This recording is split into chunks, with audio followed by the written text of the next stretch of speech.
جب نکاح خواں آئے اور میں اپنی بیوی کو طلاق دینے لگا تو میں خوش تھا کہ اب سب مسائل ختم ہو جائیں گے۔ جب اس نے مجھے سے پوچھا کیا آپ اپنے فیصلے پر پکے ہیں تو میں نے فوراً جواب دیا ہاں بالکل پکا ہوں۔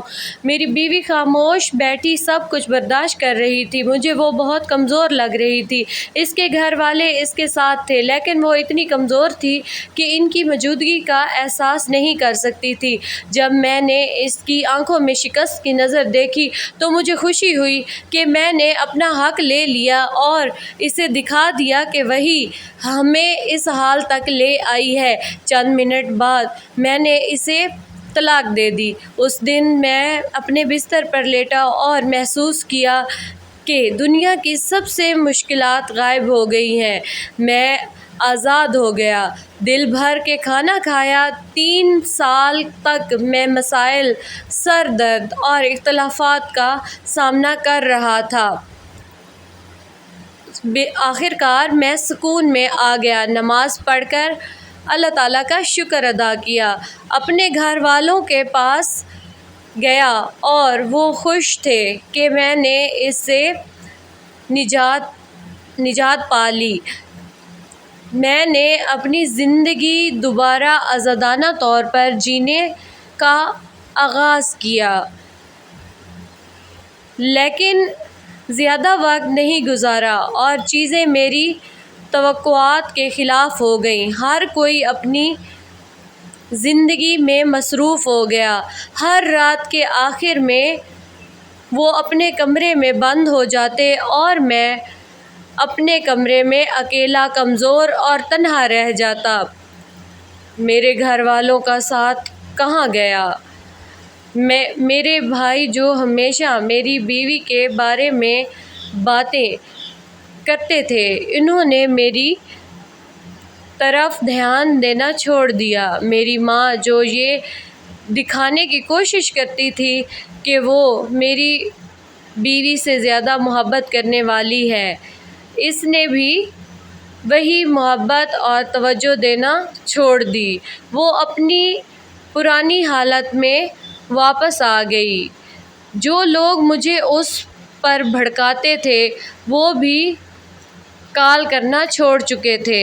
جب میں عید کی رات بیمار ہوا اور بخار چڑھ گیا، میں نے اپنے بھائی کو فون کیا۔ اس نے میری آواز سے نہیں پہچانا کہ میں بیمار ہوں، حالانکہ میری آواز بخار کی وجہ سے صاف نہیں تھی۔ مجھے ایک دفعہ یاد آیا کہ میری بیوی نے مجھے ایک دن باہر جاتے ہوئے فون کیا اور پوچھا، آپ خیریت سے ہیں؟ وہ بے وجہ پریشان تھی۔ اس وقت مجھے کمزوری محسوس ہو رہی تھی۔ میں نے ہسپتال میں ڈرپ لگوائی تھی بغیر اسے بتائے۔ کہاں ہے وہ سکون جس کا انہوں نے وعدہ کیا تھا؟ کیوں کوئی میری زندگی کی خبریں جاننے کا خواہشمند نہیں رہا جیسے وہ میری بیوی کے ہوتے ہوئے تھے؟ اگر وہ سب شروع سے ہی اتنے دور رہتے تو ہمارے درمیان اتنے مسائل نہ ہوتے۔ جب میں نے کہا کہ میں اپنی بیوی کے پاس واپس جانا چاہتا ہوں تو سب نے مجھے روکنے کی کوشش کی۔ انہوں نے پرانے مسائل اٹھائے، اس کی غلطیاں گنوائیں، اس کے بارے میں ایسی باتیں کی جو حقیقت میں نہیں تھیں، اور میں نے ان سب پر یقین کیا۔ انہوں نے بہت نجی معاملات میں مداخلت کی جو انہیں بالکل نہیں کرنی چاہیے تھی۔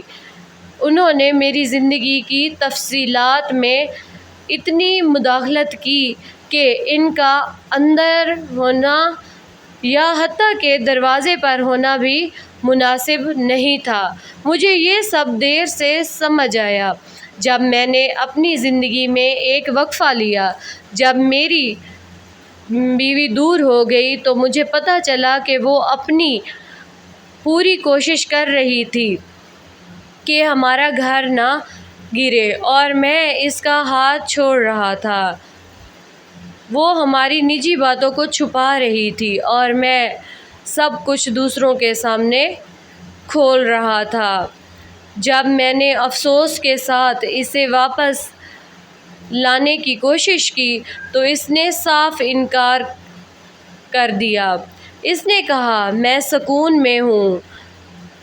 یہ جملہ مجھے کہنا چاہیے تھا۔ میں نے بہت کوشش کی لیکن ہر بار وہ ضد کرتی جیسے وہ کسی محفوظ جگہ پر ہو اور وہاں سے نکلنے سے ڈرتی ہو کہ کہیں واپس نہ جا سکے۔ اس نے صاف الفاظ میں کہا، کبھی بھی مجھے میرے حقوق کا احساس نہیں ہوا، حتیٰ کہ تمہاری بیوی ہونے کا حق بھی میرے پاس نہیں تھا۔ اور آخر کار میں ہی واحد ہارا ہوا تھا۔ مسئلہ یہ تھا کہ میں سمجھتا تھا کہ میں صحیح ہوں اور میرے آس پاس کے لوگ میرے خیر خواہ ہیں۔